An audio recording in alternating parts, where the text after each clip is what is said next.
मेरी बेटी ने मुझे अपने घर पर अपने मदद के लिए बुलाया था। जैसे ही मैं उसके घर पहुंची, दामाद ने मेरी स्वागत सत्कार शुरू कर दिया। एक बार तो आधी रात को दामाद अचानक मेरे कमरे में आया। मेरे बगल में आकर उसने मेरी चादर के ऊपर से हाथ फेरते हुए कहा, सासू माँ, आपकी बेटी अब बहुत थकी हुई है। अब वह पुरानी लगने लगी है। अब आप ही मुझे खुश रख सकेंगी। दामाद ने मुझे सांस लेने का भी समय नहीं दिया। वह रात से लेकर सुबह के 3 बजे तक लगातार। नमस्ते दोस्तों, आज की इस कहानी में आपका स्वागत है। मेरा नाम राधिका है और आज मैं आपको अपना और अपनी बेटी की कहानी सुनाने जा रही हूँ, तो दिल को थाम कर सुनिएगा।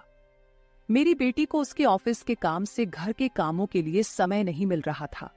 एक दिन उसका मुझे फोन आया और उसने कहा, माँ, मुझे घर के कामों में आपकी बहुत जरूरत है।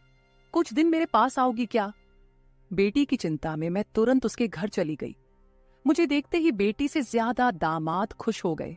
वे मेरी इतनी सेवा सत्कार क्यों कर रहे थे, ये मुझे समझ नहीं आ रहा था। लेकिन दामाद अचानक से बदल गए थे। मुझे देखते ही मेरी बेटी ने मुझे गले लगाया। उसके पीछे दामाद ने भी मुझे गले लगाया। इससे पहले उन्होंने कभी मुझे इस तरह से गले नहीं लगाया था। अचानक उनमें इतना बदलाव कैसे आ गया, ये मेरी समझ में नहीं आया। जब दामाद ने मुझे गले लगाया तो मुझे बहुत शर्म महसूस हुई। मेरी बेटी सरिता ने अपने पति के इस व्यवहार पर ध्यान भी नहीं दिया। जैसे ही मैं बेटी के घर पहुंची, उसने मुझसे कहा कि वह मेरे हाथों से बनी उसकी पसंदीदा सब्जी खाना चाहती है। आते ही मैं फ्रेश होकर बेटी के किचन में चली गई। उस रात दामाद और बेटी दोनों बड़े चाव से खाना खा रहे थे। खाना खत्म होते ही सरिता बोली, माँ, आज आपके हाथ का खाना खाकर बहुत अच्छा लगा। उसके कहने पर दामाद ने भी हामी भरते हुए कहा, मुझे तो ऐसा लग रहा है जैसे बहुत दिनों बाद पेट भरकर खाया हो।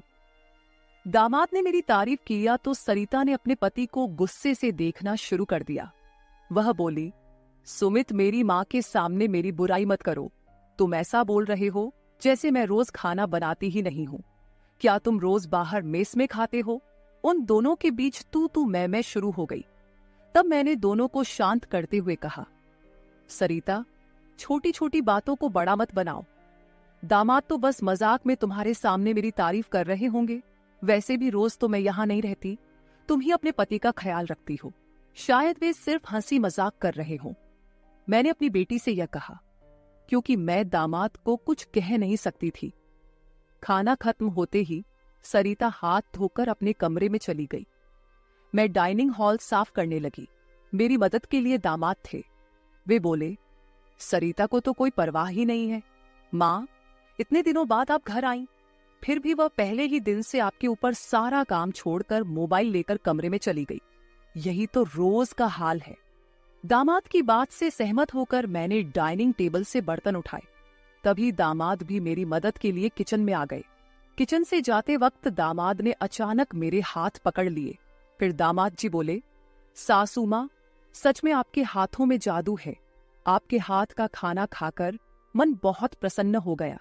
आगे भी मुझे आपके इस तरह के अलग अलग रूप देखने को मिलेंगे। मेरा न कोई साला है और न कोई साली। मेरे ससुराल में तो आप ही एक हैं। अब चाहे साला, साली और बहनोई की हंसी मजाक हो या सासू माँ की देखभाल, ये सभी रिश्ते आपको ही निभाने हैं। अब मैं आपको यहां से जल्दी जाने नहीं दूंगा। मुझे दामाद का प्यार समझ में आया, लेकिन इसके पीछे उनका क्या मकसद था, इस पर मैंने ज्यादा गहराई से सोचा नहीं था। इसी तरह कुछ दिन और बीत गए। मुझे बेटी के घर आए कुछ ही दिन हुए थे। तभी मैंने महसूस किया कि उन दोनों पति पत्नी के बीच कुछ ठीक नहीं था। लगातार 3 दिन से मुझे रात को उनकी बड़बड़ाहट और दामाद की आवाज उनके कमरे से सुनाई दे रही थी। वह बात प्रेम की तो बिल्कुल नहीं थी। उन दोनों के बीच कुछ गड़बड़ थी, ये मुझे साफ महसूस हो रहा था, क्योंकि जब से मैं वहां आई थी, मैंने उन्हें कभी साथ में हंसते खेलते नहीं देखा था। एक दिन शाम को सरिता ऑफिस से जल्दी घर आ गई। उसे घर पर देख मैं 2 कप कॉफी लेकर उसके कमरे में चली गई। मुझे उससे थोड़ी बात करनी थी। कॉफी का बहाना लेकर मैं उसके कमरे में गई। मैंने उसके हाथ में कॉफी का कप दिया, लेकिन वह मुझसे बात करने के बजाय मोबाइल में व्यस्त थी। तब मैंने उसका मोबाइल खींचते हुए बोली, सरिता, क्या मुझे यहाँ बुलाने का मकसद यही है कि मैं तुझे मोबाइल खेलते हुए देखूं? मैं आई हूं और तू मुझसे 2 मिनट भी बैठकर बात नहीं कर रही। अरे 2 शब्द माँ से तो बोल, और अगर तुझे बात नहीं करनी तो मुझे तुझसे बात करनी है। जैसे ही मैंने उसका मोबाइल छीन लिया, उसका ध्यान मेरी ओर हो गया। वह बोली, बोलो माँ, तुम्हें मुझसे क्या इतना जरूरी बात करनी है? तब मैंने उससे कहा, सरिता, तू खुद को इतनी कूल दिखाती है, क्या सच में तू वैसी ही है? क्या सच में तुम्हारे घर का माहौल इतना कूल है? मेरी बातों पर सरिता के चेहरे पर एक सवालिया निशान उभर आया। वह बोली, माँ, तुम क्या बोल रही हो? मुझे तो कुछ समझ में नहीं आ रहा।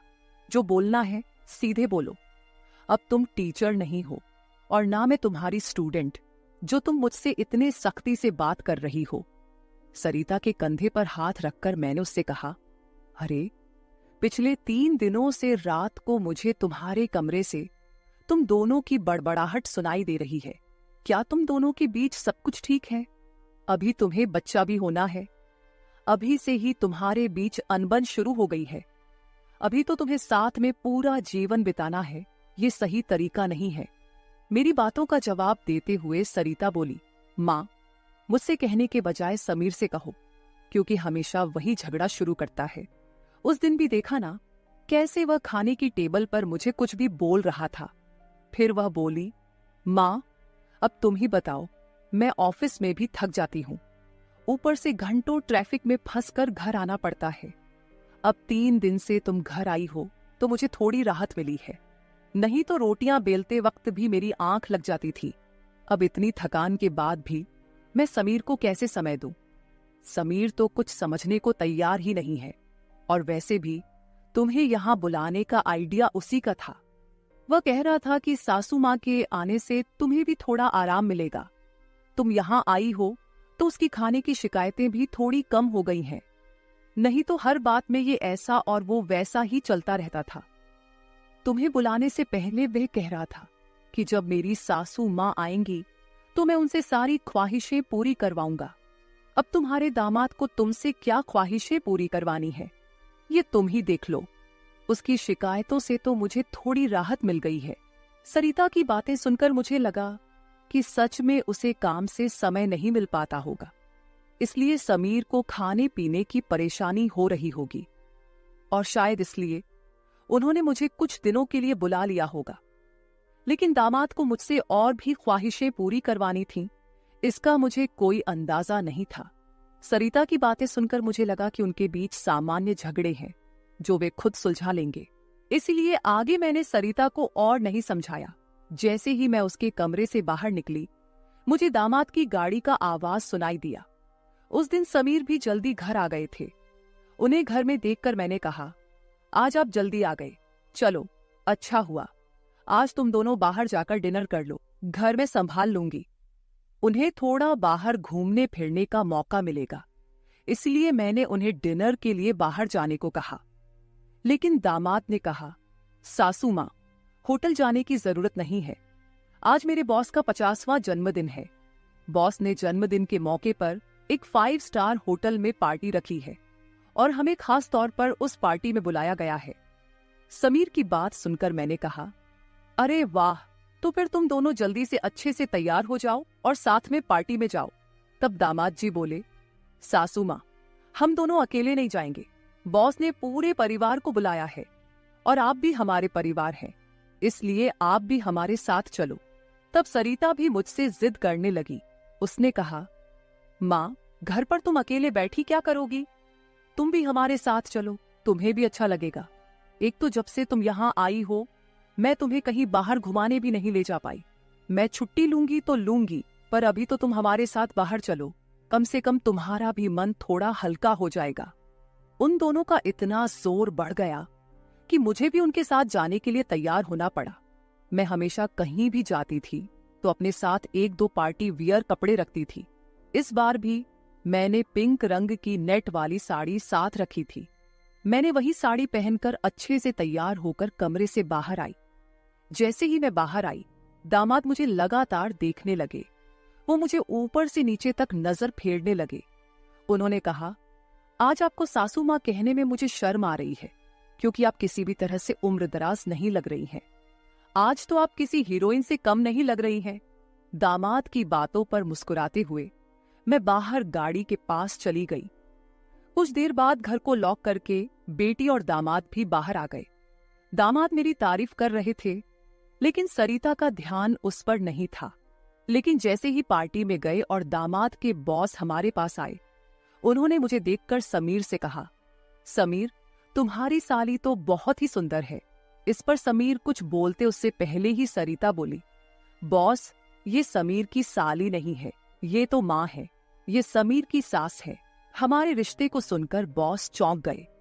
उन्होंने कहा, आपकी खूबसूरती और जवानी को देखकर ऐसा बिल्कुल नहीं लगा कि आप सासू माँ हो सकती हैं। बॉस ने अपनी गलती स्वीकारते हुए मुझसे माफी मांगी और वहां से चले गए। बॉस के जाते ही दामाद मेरी तारीफ करने लगे। उन्होंने कहा, सच में सासू माँ, आज तो आप सरिता से भी ज्यादा खूबसूरत लग रही हैं। सच में पत्नी तो ऐसी होनी चाहिए। ऐसा कहकर दामाद ने मेरे हाथ पर ताली मारी और हंसने लगे। लेकिन उनकी इस मजाक पर सरिता गुस्से से मेरी ओर देखने लगी। अब मुझे धीरे धीरे दामाद की नजरों का एहसास होने लगा था। कुछ देर बाद हम घर जाने के लिए निकल पड़े। घर पहुंचते ही सरिता और मैं एक साथ गाड़ी से उतरे। गाड़ी से उतरते ही सरिता ने मुझसे कहा, माँ, आज के बाद तुम्हें इतना सजने संवरने की कोई जरूरत नहीं है। थोड़ा अपनी उम्र के हिसाब से रहना सीखो। गुस्से में तीखे शब्द बोलते हुए सरिता पैर पटकती हुई घर के अंदर चली गई। मुझे उसका गुस्सा कुछ समझ नहीं आया। असल में मुझे तो किसी भी बात पर गुस्सा आने का सवाल ही नहीं था। फिर भी सरिता मुझसे नाराज होकर पैर पटकते हुए घर के अंदर चली गई थी। नादान लड़की सोचकर मैंने उसकी बातों को नजरअंदाज किया और घर में जाकर अपने कमरे में चली गई। कुछ देर बाद फ्रेश होकर मैंने रात में सोने के लिए नाइट गाउन पहन लिया। रोज की तरह सोने से पहले मैंने अपने हाथ पैरों पर बॉडी लोशन लगाया। तभी अचानक दरवाजे पर दस्तक हुई। दरवाजे पर दामाद थे। हमारी नजरें मिलते ही दामाद ने कहा, सासू माँ, अंदर आ सकता हूं। ये घर उनका ही था, फिर भी वो कमरे में आने के लिए मुझसे अनुमति ले रहे थे। मैंने कहा, ये घर तो आपका ही है, मेरी अनुमति लेने की क्या जरूरत, आप यहां कभी भी आ जा सकते हो। फिर हंसते हुए दामाद कमरे के अंदर आ गए। उन्होंने मेरी ओर देखकर कहा, सासू माँ, सच में आज आप बहुत सुंदर लग रही थी। वैसे तो मैं आपको कभी यह कॉम्प्लीमेंट देना चाहता था कि आप आज भी जवान और खूबसूरत दिखती हैं। कभी कभी सच में आपको सासू माँ कहने में मुझे शर्म महसूस होती है। कभी कभी तो आपको नाम से बुलाने की इच्छा होती है। सच में आप सरिता की बहन जैसी लगती हैं। बाहर कुछ समय पहले सरिता ने जो गुस्से में आपको कहा, वह सब मैंने सुना। उसकी बातों पर ध्यान मत दीजिए। और हाँ, एक जरूरी बात यह है कि सरिता की बातों को दिल पर लेकर आप अपना रहन सहन बिल्कुल मत बदलिए।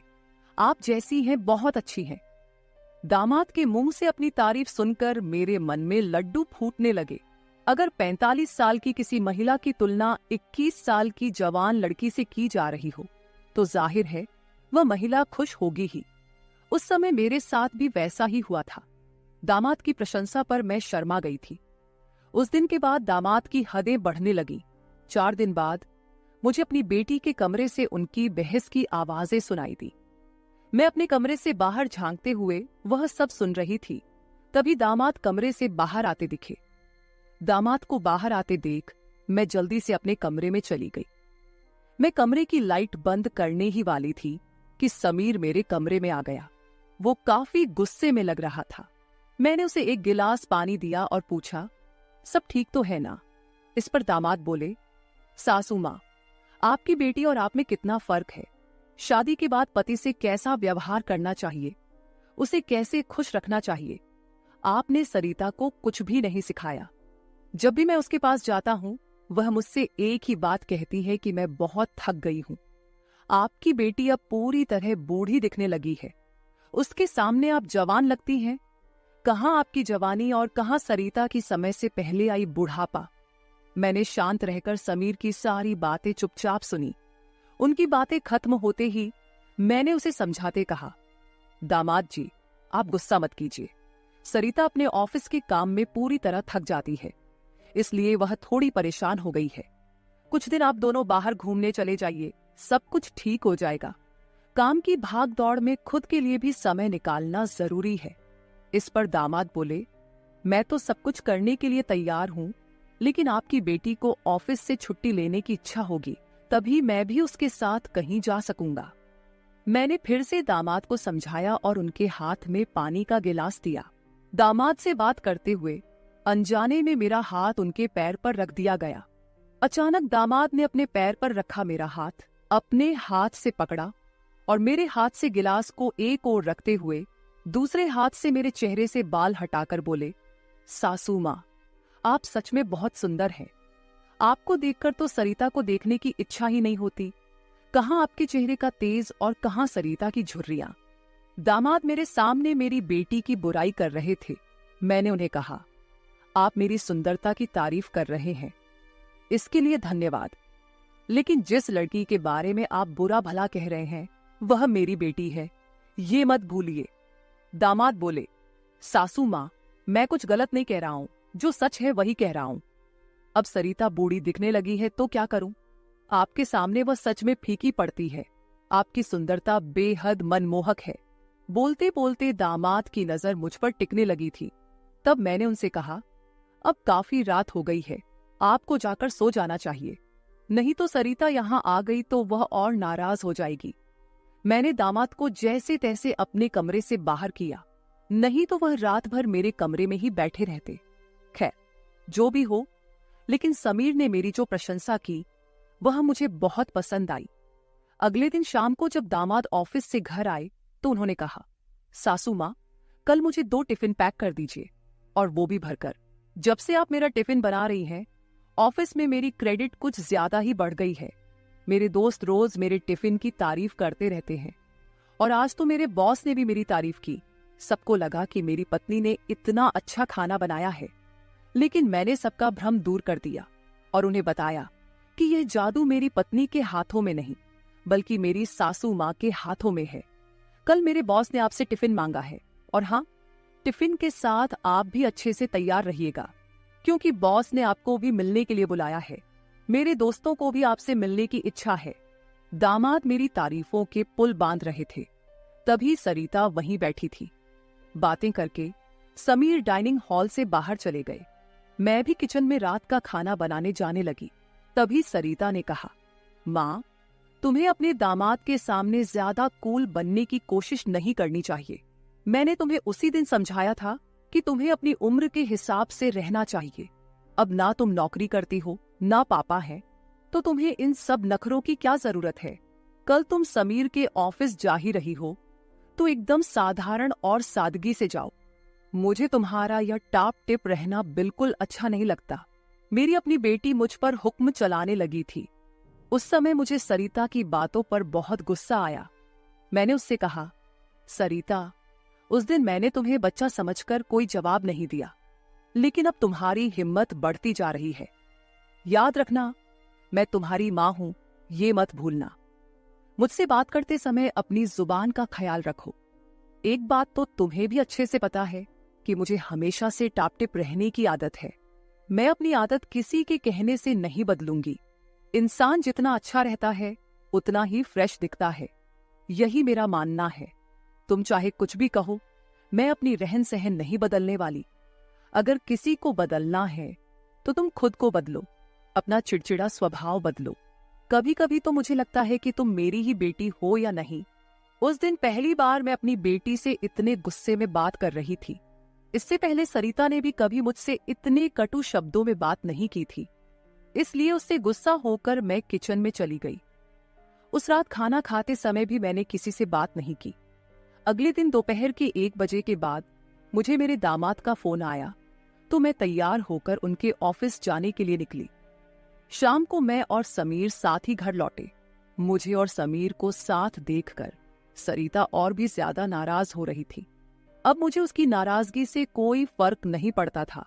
वो तो अपने पति को भी खुश नहीं रख पाई थी। मैंने भी अब उससे किसी तरह की कोई उम्मीद नहीं रखी थी। लेकिन इधर मेरे दामाद अब मुझसे बहुत अच्छे से पेश आने लगे थे। हर 2-3 दिन में वो मुझसे कहते कि उनके ऑफिस में उनके दोस्तों ने या कभी उनके बॉस ने मुझसे मिलने के लिए बुलाया है। उस दिन भी सुबह नाश्ता करते समय दामाद ने मुझसे कहा, सासू माँ, घर के सारे काम जल्दी निपटा लीजिए क्योंकि आज भी आपको ऑफिस जाना है। मैंने उनकी बात पर सहमति जताई। जैसे ही समीर ऑफिस के लिए निकले, सरिता ने मुझे घेर लिया। उसने कहा, माँ, मैं कुछ दिनों से देख रही हूँ, रोज तुम अपने दामाद के ऑफिस जा रही हो, शाम को उनके साथ हंसती खेलती घर लौटती हो। अब भी तुम दोनों में सास दामाद का रिश्ता बरकरार है या फिर सीमाएं पार हो गई हैं? उस समय सरिता कुछ ज्यादा ही बोल गई थी। मैंने उस पर जोर से चिल्लाई, फिर भी उसे कोई फर्क नहीं पड़ा। उसने कहा, मुझ पर चिल्लाने की बजाय एक बार यह सोचो कि तुम्हारा और तुम्हारे दामाद का रिश्ता किस मोड़ पर जा रहा है। अगर मेरी बात समझ में नहीं आई तो तुम यहां से जा सकती हो। उसकी बातें सुनकर मेरी आंखों से आंसू बहने लगे। मेरे आंसुओं की परवाह किए बिना सरिता ऑफिस चली गई। उसके बाद 5 घंटे बीत गए, लेकिन मैं अपने कमरे में बैठी आंसू बहाती रही। समीर के लगातार फोन आ रहे थे, लेकिन मैंने फोन उठाने से इनकार कर दिया। 5 घंटे बाद मैंने खुद को संभाला और अपना बैग पैक करने लगी। जैसे ही मैं सरिता के घर से निकलने लगी, दरवाजा खोलते ही मैंने देखा कि बाहर मेरा दामाद गाड़ी पार्क कर रहा था। मुझे अचानक जाता देख उन्होंने मेरा हाथ पकड़ा और सीधे घर के अंदर ले आए। कमरे में पहुंचते ही समीर ने मेरा बैग खाली कर दिया। वह बोले, सासू मां, ये क्या हो रहा है?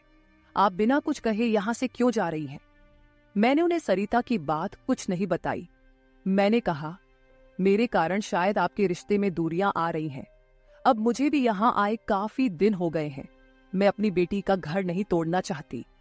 आप अपने जीवन में खुश रहिए, अब मुझे यहां से जाना चाहिए। मैं फिर से अपना बैग पैक करने लगी। तभी दामाद ने मुझे अपनी ओर घुमाए। फिर मेरे कंधे पर हाथ रखकर उन्होंने कहा, सासू मां, जरूर सरिता ने आपको कुछ बुरा भला कहा होगा। मैंने आपको पहले ही समझाया था कि उसकी बातों पर ध्यान न दे। वह मूर्ख है, उसे खुद को संभालना नहीं आता। मुझे तो लगता कि आपकी बेटी आपसे जलने लगी है। जो लोग जलते हैं वे दुआ नहीं देते, इसलिए आपको भी बेफिक्र होकर ठाठ से रहना चाहिए। समीर मुझे हंसाने की कोशिश करने लगे। मेरी आंखों में आंसू देखकर उन्होंने मेरे आंसू पोंछे और कहा, किसी की बातों से इतना हताश मत होइए, मैं आपके साथ हूं। उनके बोलने में एक अलग ही प्यार था। उस दिन के बाद से रोज रात को जब सरिता सो जाती, समीर मेरे कमरे में आने लगे। अब उनका मेरे कमरे में आना मुझे खटकता भी नहीं था, क्योंकि हमारा रिश्ता एक अलग ही मोड़ पर जाने लगा था। अब समीर मेरे सिर्फ दामाद नहीं रहे। 4-5 दिन से समीर मेरे कमरे में आ रहे थे। कुछ दिन बाद अचानक मेरे मन में ख्याल आया कि अगर सरिता को यह सब पता चल गया तो, इसलिए मैं समीर के सामने यह सवाल रखी। मैंने कहा, समीर, तुम रोज रात को सरिता की नजरों से छुपकर मेरे कमरे में आते हो, लेकिन क्या तुम पक्का करते हो कि वह गहरी नींद में होती है? अगर तुम्हारी लापरवाही के कारण सरिता अचानक मेरे कमरे में आ गई और उसने यह सब देख लिया तो क्या होगा? इस पर समीर ने कहा, सासू मां, कभी न कभी हमें इस स्थिति का सामना करना ही होगा। जो काम मेरी पत्नी को करना चाहिए था वह आपने किया, इसमें आपकी क्या गलती है? उसे वक्त रहते सब कुछ समझना चाहिए था। अब वक्त उसके हाथ से निकल गया है। आप ज्यादा चिंता मत कीजिए, नहीं तो आपके चेहरे पर भी झुर्रियां आने लगेंगी। आप चिंता मत करें, बस सरिता के सामने इस रिश्ते को स्वीकार करने का साहस रखिए। हम दोनों बात कर ही रहे थे कि अचानक सरिता कमरे में आ गई। मैंने उसका नाम लिया ही था कि वह वहां मौजूद हो गई थी। हम दोनों सास और दामाद एक दूसरे को देखने लगे। सरिता तो हमें साथ देखकर हमारी ओर बस देखती ही रह गई थी। उसने कहा, मुझे तुम दोनों पर पहले ही शक हो गया था। समीर, तुम्हें क्या लगा कि तुम रोज रात को मुझे चकमा देकर जाते हो और मुझे इसका बिल्कुल पता नहीं चलता? मैं तो बस मौके का इंतजार कर रही थी, क्योंकि मुझे तुम दोनों को रंगे हाथ पकड़ना था। अब तो मैंने तुम्हारी सारी बातें रिकॉर्ड कर ली हैं और तुम्हें इस हालत में भी देख लिया है। सरिता बोल ही रही थी कि तभी समीर का फोन बजा। उसने मेरा हाथ छोड़ दिया और कमरे से बाहर चला गया। थोड़ी देर पहले जब वह मुझे समझा रहा था तो उसने मेरा हाथ पकड़ रखा था। कुछ ही मिनटों बाद वह एक शख्स को लेकर कमरे में वापस आया। वह तीसरा शख्स और कोई नहीं बल्कि समीर का बॉस था। उसे आधी रात को घर में देखकर सरिता चौंक गई। उसने बॉस की ओर देखकर कहा, आप इस समय यहाँ कैसे? बॉस आश्चर्यचकित होकर सरिता को देख रहे थे। तब सरिता बोली, आप यहाँ क्यों आए हैं ये तो मुझे नहीं पता, पर मुझे अब एक गवाह मिल गया है। वह बॉस के सामने मेरे और मेरे दामाद के रिश्ते के बारे में बकवास करने लगी। तभी समीर के बॉस यानी रघुवीर जी सरिता की ओर देखकर बोले, सरिता, तुम यह क्या बकवास कर रही हो? तुम्हें पता है तुम अपनी माँ और अपने पति के बारे में क्या कह रही हो? अब तो सरिता और भी ज्यादा बकवास करने लगी। तभी समीर उस पर चिल्लाया। उसने कहा, मैं अभी तक सब सुन रहा था। मुझे पता था कि तुम समझदार नहीं हो, इसलिए मैंने तुम्हें कुछ नहीं बताया। लेकिन अब तुम बॉस के सामने कुछ भी बकवास करने लगी हो। शायद अब तुम्हें सच बताने का समय आ गया है। मैं समीर को शांत रहने के लिए कह रही थी, लेकिन उसने मेरी एक न सुनी।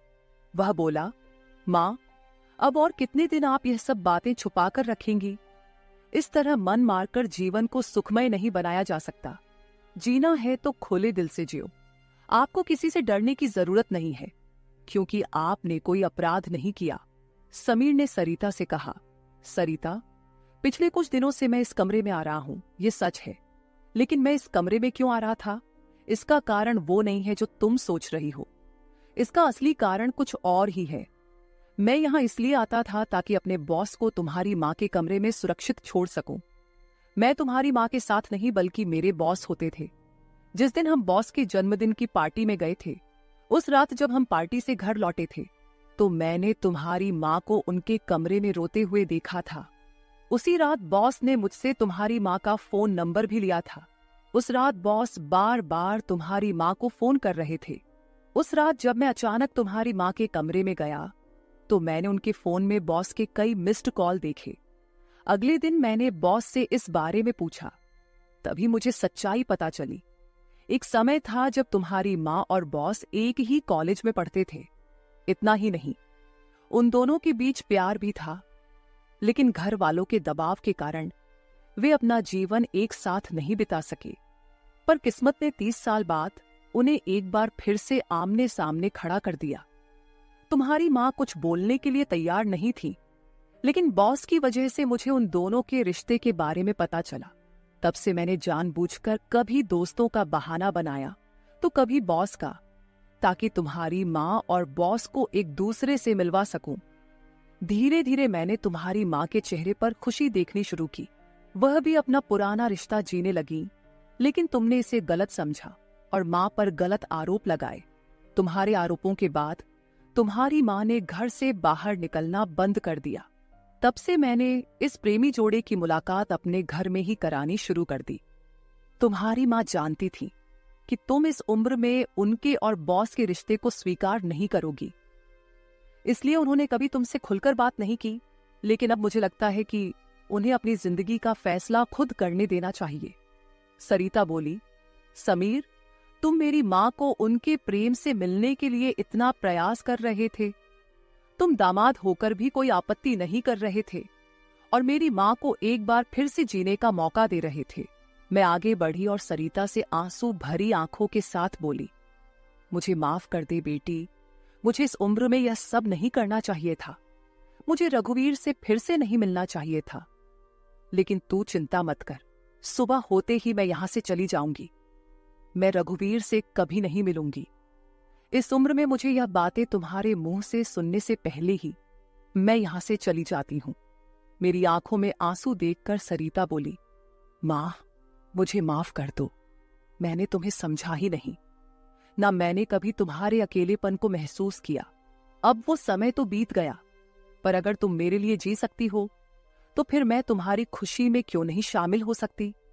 तुम्हारे समय में दादा ने तुम्हारी शादी नहीं होने दी होगी, लेकिन अब मैं उनके नक्शे कदम पर नहीं चलूंगी। मैं तुम्हें और बॉस को आपके आगे के जीवन के लिए ढेर सारी शुभकामनाएं देती हूं। बॉस मुझे मेरे पिता के रूप में स्वीकार है। बेटी की सहमति सुनकर मेरी आंखों में आंसू भर आए। रघुवीर भी मेरी तरह ही अपने जीवन में अकेले थे। अगले 3 दिनों के भीतर मेरी और रघुवीर की रजिस्टर्ड मैरिज मेरी बेटी और दामाद की मौजूदगी में हो गई। शायद ये पहली बार हुआ होगा कि एक बेटी ने अपनी मां की विदाई की थी। मेरी विदाई के समय मैंने सरिता को एक सीख दी। मैंने उससे कहा, सरिता, पैसा सब कुछ नहीं होता, इसीलिए हमेशा पैसे के पीछे भागना छोड़कर कभी अपने परिवार पर भी ध्यान देना चाहिए। कर्तव्यों से भागकर ना तो जीवन पूरा होता है, ना ही खुशियां मिलती हैं। अब समय आ गया है कि तुम अपनी जिम्मेदारियों पर ध्यान दो। सरिता ने मुझसे वादा किया कि आगे से वो अपने घर की जिम्मेदारियों को निभाने में पीछे नहीं हटेगी। मेरी विदाई होते ही सरिता ने पूरे 20 दिनों की छुट्टी ली। शादी के 2 साल बाद मेरी बेटी और दामाद एक बार फिर हनीमून पर गए। तो दोस्तों, शादी और प्यार की कोई उम्र नहीं होती। जहां दिल मिलते हैं वहीं रिश्ते भी अपने आप बन जाते हैं। बस जरूरत होती है एक दूसरे को समझने की। तो मेरे प्यारे दोस्तों, यह थी हमारी आज की छोटी सी कहानी। आपको ये कहानी कैसी लगी कमेंट करके जरूर बताएं। अगर आप ऐसी ही और भी इंटरेस्टिंग और रोमांटिक कहानियां सुनना चाहते हो तो चैनल को सब्सक्राइब जरूर कर ले और बेल आइकॉन ऑन कर ले, ताकि आपको मेरी आने वाली नई वीडियो की सूचना तुरंत मिल सके। कल मिलेंगे एक और नई कहानी के साथ। धन्यवाद।